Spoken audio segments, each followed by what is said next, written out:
नमस्ते। कैसे हैं आप लोग? उम्मीद करती हूँ आप सब सही होंगे। हम भी यहाँ सही हैं ईश्वर की कृपा से। Welcome back to my channel attired mama. Video शुरू करने से पहले आप सबका बहुत बहुत थैंक यू जो हमारे नए सब्सक्राइबर हैं। Welcome to my channel. ये हमारा ये जो यूट्यूब की फैमिली है ये धीरे धीरे छोटे छोटे बेबी स्टेप्स लेके बढ़ी and I am very happy and I am very grateful to you guys. So चलिए फिर शुरू करते हैं आज का वीडियो। आज का वीडियो जैसा कि आपने टाइटल पढ़ लिया होगा, आज का वीडियो है इस बारे में कि जब आपको नाइजीरिया में जॉब ऑफर मिलती है तो आपको क्या क्या चीज़ें देखनी है और क्या क्या चीज़ें आप कह सकते हो कि रेडी कर लेनी है। ये पूरी लिस्ट है जो मैं आज आपसे डिस्कस करने वाली हूँ। तो पहली चीज़ आती है सैलरी। वो आपके ऑफर लेटर में ऑलरेडी मेंशन होगी, नहीं है तो प्लीज़ मेंशन आप करा लेना अपने ऑफर लेटर में कि आपको सैलरी डॉलर्स में कितनी मिल रही है और लोकल करेंसी में कितनी मिल रही है। अगर आपको सिर्फ और सिर्फ डॉलर मिल रहा है तो कितना है, आपको होम कंट्री में कैसे भेजना है अपने, ये सारी चीज़ें आप क्लियर कर लेना। सेकंड है कि जब आप आओगे लेगोस तो आपको एयरपोर्ट पे रिसीव करने के लिए कौन आएगा। इसमें भी देखो आप कई कंपनीज के लाइसेंसिंग आप कह सकते हो इतनी अच्छी होती है इमिग्रेशन पे, या उनकी सेटिंग ऐसी होती है कि जहाँ पे इमिग्रेशन होता है ना, जैसे आप इंडिया से जब बाहर से जाते हो तो इमिग्रेशन कराते हो एयरपोर्ट में, वैसे जब आप यहाँ आओगे तो आपका भी इमिग्रेशन होगा। तो इमिग्रेशन काउंटर पे भी कई बार कंपनी के बंदे खड़े होते हैं। अगर वो नहीं आ सकते हैं तब भी कोई प्रॉब्लम नहीं है, बट एटलीस्ट आपको एयरपोर्ट पर रिसीव करने के लिए कोई ना कोई होना चाहिए।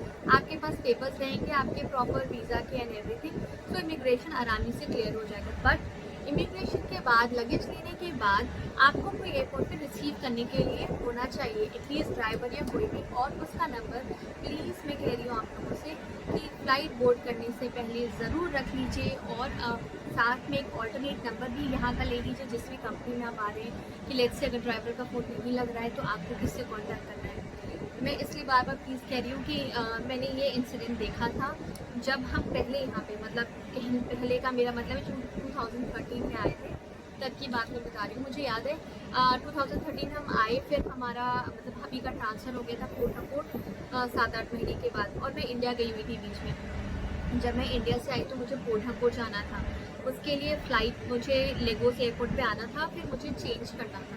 तो जो हमारी कंपनी का ड्राइवर था तो वो तो आ गया था, बट थोड़ा ट्रैफिक में बिजी था। वहाँ पे एक इंडियन बंदा था, आई फेल्ट सो बैड।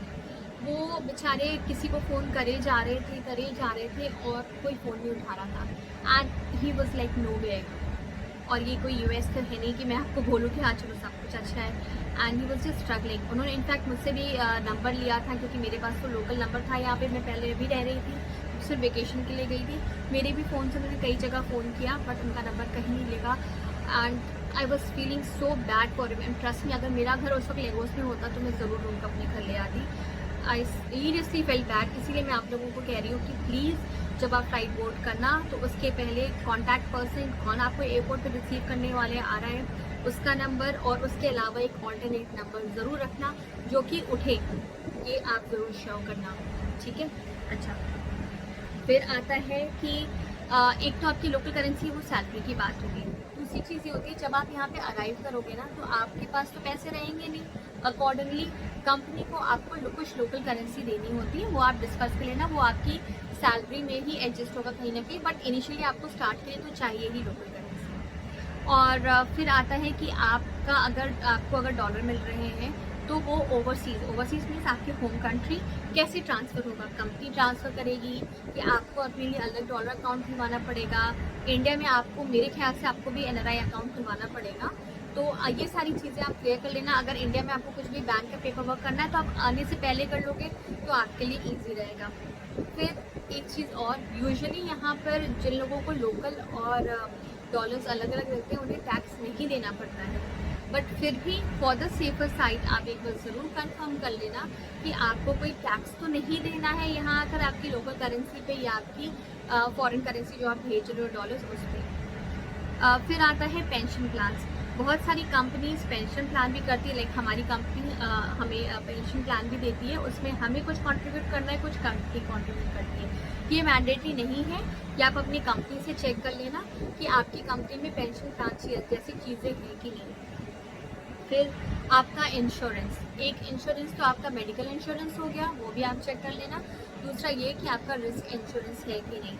फिर सैलरी लास्ट है कि सैलरी जो आपको वहाँ इंडिया में मिल रही है वो यूएसडी बेसिस पे मिलेगी। मीन्स जो मैंने एक बार एग्जांपल दिया था कि $1000 आपको मिल रहे हैं, कि आप जैसे 75 है तो 75,000 रुपीज़ मिलेगा। डॉलर बढ़ेगा तो आपको जैसे प्राइस बढ़ते हुए मिलेगा, कि आपका फिक्स है कि आपको इतना ही मिलना है, डॉलर बढ़े या घटे।